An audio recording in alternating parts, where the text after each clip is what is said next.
Did it take the receiving core a while to get used to a guy who can extend plays and think, holy cow, the play's not over, I need to go back, I need to come back to the ball? Does it take a while to get used to that for them?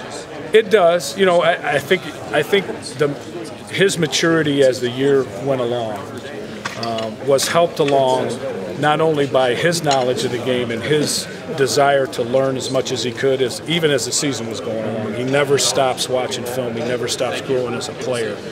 But I think what I tried to impart on the receivers more than anything was, if you're consistent in what you do, you can provide him with a comfort level of knowing where you're going to be and when you're going to be there, so he can take that thought process out. So let's do what we can to help him by doing what we do consistently, as good as we possibly can, and being, you know, on top of our business, so that he can have a comfort level with that, so that when it's time for him to let loose of it, he feels comfortable doing it. You talked a little bit about the blocking already.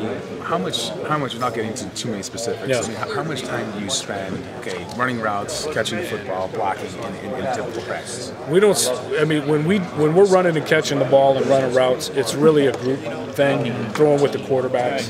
I mean, I got a pretty good wing, you know, but I'm not going to bore them with my throws as much. So the individual time that we have, we work on the physical end of things, or we work on, you know, releasing off of press man coverage and things like that. That we may need some little technical teaching things done to it that we haven't had a chance to maybe touch on for a little while.